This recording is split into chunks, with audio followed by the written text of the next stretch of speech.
आणि बुलेटिनच्या सुरुवातीला एक अत्यंत महत्त्वाची बातमी संपूर्ण देशाच्या दृष्टिकोनातून खरं तर जगभराच्या दृष्टिकोनातून ही अत्यंत महत्त्वाची बातमी म्हणावी लागेल।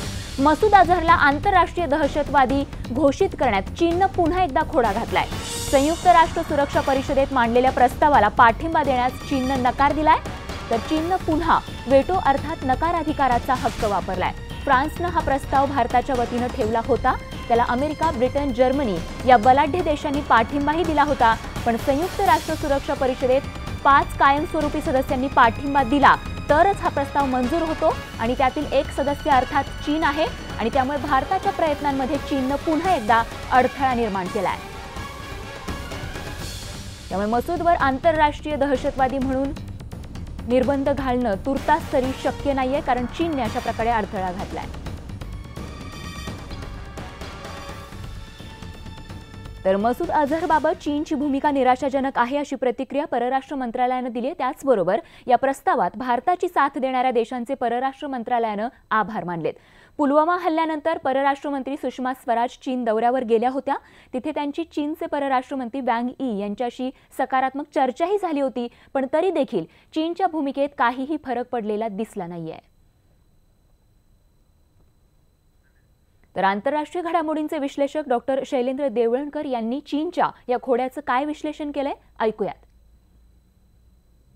सगळ्यात पहिलं कारण आहे जे फार महत्त्वाचं आहे ते म्हणजे जैश ए मोहम्मदला आणि मसूद अझहरला चीनला आपल्या अंगावर ओढून घ्यायचं नाहीये, कारण आजच्या घडीला चीनच्या 40 अब्ज डॉलर्सहून फार जास्तच्या गुंतवणुकी ह्या पाकिस्तानमध्ये झालेल्या आहेत। सीपेक म्हणजे चायना पाकिस्तान इकॉनॉमिक कॉरिडॉर, त्याच्या संदर्भामध्ये फार मोठ्या कन्स्ट्रक्शन साइट्स या सध्या पाकिस्तानमध्ये चालल्या आहेत। जवळपास 53,000 चीनी इंजिनियर्स आणि लष्करी अधिकारी आजच्या घडीला पाकिस्तानमध्ये आहेत आणि जर चीनने जैश ए मोहम्मदच्या विरोधामध्ये काही स्टँड घेतलं तर ही संघटना त्या कन्स्ट्रक्शन साइट वरती अटॅक करू शकते, तिथले जे चायनीज इंजिनियर्स आहेत त्यांच्यावरती अटॅक होऊ शकतो।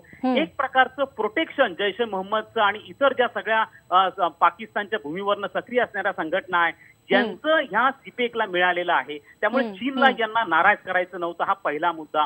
दुसरा एक महत्वाचा आहे ते म्हणजे यापूर्वी चीनमध्ये आणि अफगाणिस्तानच्या तालिबान या दहशतवादी संघटनेमध्ये गुप्त करार झालेला आहे आणि या करारानुसार असं ठरलेलं आहे की तालिबान हे शिनशियांग मधल्या उघूर मुस्लिमांना समर्थन देणार नाही आणि त्याच्या बदल्यामध्ये चीन हे तालिबानला गुप्त समर्थन देत राहतील।